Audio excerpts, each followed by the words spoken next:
Hello welcome to my channel. ఇవాళ కామిక ఏకాదశి కదా. So Kamika Ekadashi వ్రత విశేషాలు, వ్రతం వెనకాల ఉన్న కథ మరియు వ్రతం వల్ల వచ్చే విశిష్టత మనము చెప్పుకుందాము. కామిక ఏకాదశి రోజు ఉపవాసం ఉండి రాత్రి జాగరణ చేసి శంఖ చక్ర గద మరియు పద్మములు ధరించిన మహావిష్ణువుని నిత్యం స్మరిస్తూ పూజిస్తూ ఆయనని దర్శించుకుంటే మరి సకల పాపాల నుంచి విముక్తి లభిస్తుందిట. మరి కథ చెప్పుకుందామా.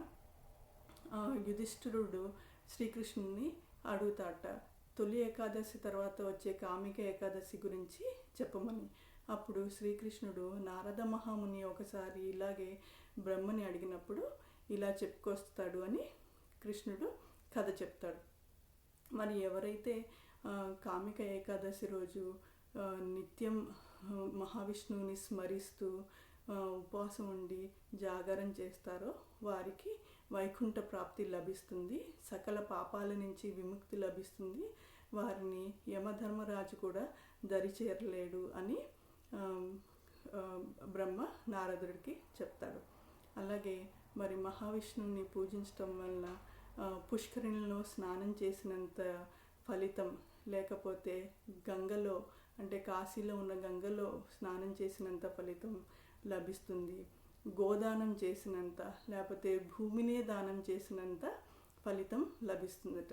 మరి నిష్టతో నియమంతో మరి ఇవన్నీ ఆచరిస్తే, ఉపవాసం చేసి జాగరణ చేసి నిత్యం మహావిష్ణువుని స్మరించడం వల్ల, ఈరోజు తులసిమాతకు పూజ చేసిన, మరి తులసి దగ్గర దీపం వెలిగించిన సకల పాపాల నుంచి విముక్తి లభిస్తుందట.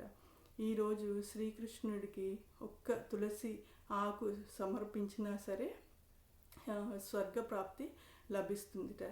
అలాగే తులసి దళాలతో తులసి ఆకులతో మరి అత్యంత ప్రీతికరమైన తులసి మాలను మహావిష్ణువుకి కానీ శ్రీకృష్ణునికి కానీ సమర్పించడం వల్ల మరి సకల పాపాల నుంచి విముక్తి లభిస్తుందట. సో ఇవండి కామిక ఏకాదశి గురించిన విశేషాలు. సో అట్లా బ్రహ్మదేవుడు నారదుడికి చెప్పిన వైనం. మరి ఇవే శ్రీకృష్ణుడు అన్నీ కూడా యుధిష్ఠిరుడికి చెప్పటం వల్ల యుధిష్ఠిరుడు ఎంతో ధన్యవాదాలు చెప్తాడు శ్రీకృష్ణుడికి. సో నెక్స్ట్ ఎపిసోడ్లో మళ్ళీ కలుద్దాం. Thank you. Bye bye.